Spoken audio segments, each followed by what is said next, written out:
எல்லோருக்கும் வணக்கம். இந்த வீடியோ பதிவில் என்ன பார்க்க இருக்கிறோம் என்றால், இது ஒரு ஆண் ஜாதகம். இவருக்கு எப்பொழுது திருமணம் நடக்கும், என்ன குழந்தை பிறக்கும் என்பதை பற்றி இந்த வீடியோ பதிவில் பார்ப்போம்.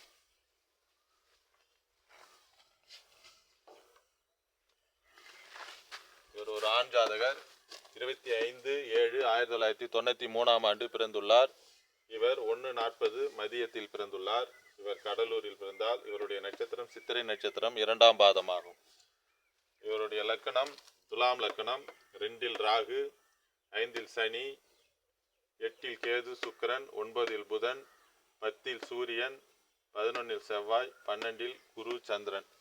இவருடைய ஜாதகத்தில் அவர்கள் எழுதி வைத்திருந்தது விருச்சிக லக்கணம் என்று எழுதி வைத்தார்கள். அது அந்த விருச்சிக லக்கணமாக இருந்தால் அதன் அடிப்படையில் 7ஆம் இடத்தில் சுக்கிரன் இருந்து லக்கணத்திற்கு 7ஆம் இடத்தை குரு பார்த்த என்ற அடிப்படையில் 5ஆம் இடத்தை குரு பார்க்கிறார். ராசிக்கு 7ஆம் இடம் குருவினுடைய பார்வையில் இருக்கிறது என்ற அடிப்படையில் அவருக்கு 29 வயதிற்குள்ளே அவருக்கு திருமணம் ஆகி இருக்கும். ஆனால் அவருக்கு 33 வயது வரைக்கும் திருமணம் ஆகாமல் இருந்தது. அவருடைய ஜாதகத்தில் சந்தேகப்பட்டு அவருடைய லக்கணத்தை திருத்தி ஒரு 5 நிமிடம் பின்னடி போட்டு அவருடைய லக்கணத்தை துலாம் லக்கணமாக எடுத்தால்தான் அவருக்கு 33 வயது வரைக்கும் திருமணம் ஆகாமல் இருப்பது என்பதை கண்டுபிடித்து அவருடைய பெற்றோர்களுக்கு சொல்லி அவருடைய ஜாதகத்தை திருத்தி லக்கணத்திற்கு 5ஆம் இடத்தில் சனி, லக்கணத்திற்கு 5ஆம் இடத்தில் செவ்வாய் பார்வை, லக்கணத்திற்கு 2ஆம் இடத்தில் ராகு கேதுக்கள், 8இல் சுக்கிரன், இதுபோலெல்லாம் ராசி லக்கணத்திற்கு 2, 7, 8 பாவகிரகங்கள் தொடர்பு கொண்டு இருக்கும்போது இவருக்கு 33 வயது வரைக்கும் திருமணம் நடக்காமல் இருக்கிறது. இவருக்கு துலாம் லக்கணத்திற்கு குரு தசை நடந்து கொண்டு இருக்கிறது.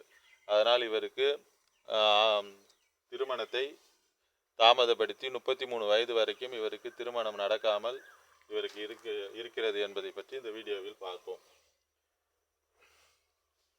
இவருக்கு பிறக்கும்போது சித்திரை நட்சத்திரம் 2ஆம் பாதம், 4 வயது 6 மாதம் 1 நாட்கள்.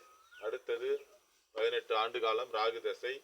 அடுத்தது 16 ஆண்டு காலம் குரு தசை. 38 வயது 6 மாதம் 1 நாட்கள் வரைக்கும் இவருக்கு குரு தசை நடக்கிறது. இப்பொழுது குரு தசையில் சுக்கிர புத்தி இவருக்கு நடந்து கொண்டிருக்கிறது.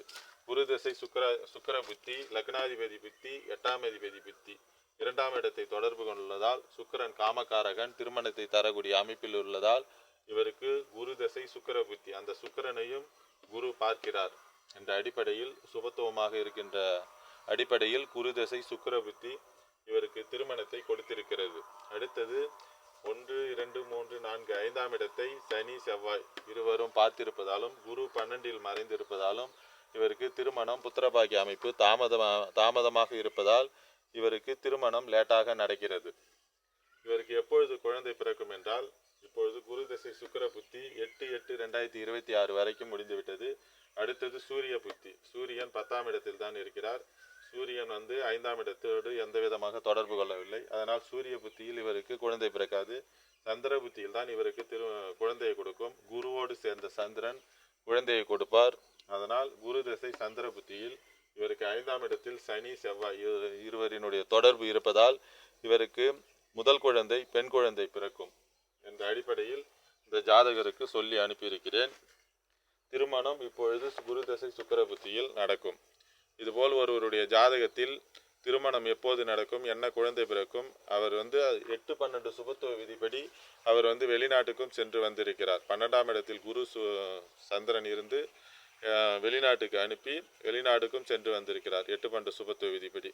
இதுபோல் ஒருவருடைய ஜாதகத்தில் கிரக நிலையை வைத்து அவருக்கு எப்பொழுது திருமணம், என்ன குழந்தை, அவர் என்ன வேலையில் இருப்பார் என்பதை பற்றி நாம் சுலபமாக சொல்லிவிடலாம். ஜோதிட சந்தேகங்கள் மற்றும் ஜோதிட பலன்களை தெரிந்து கொள்ள 9994034255 என்ற எண்ணை தொடர்பு கொண்டு ஜோதிட சந்தேகங்களை தெரிந்து கொள்ளலாம். எல்லோருக்கும் வணக்கம். மற்றொரு வீடியோ பதிவில் வேறொரு தகவலுடன் பார்ப்போம்.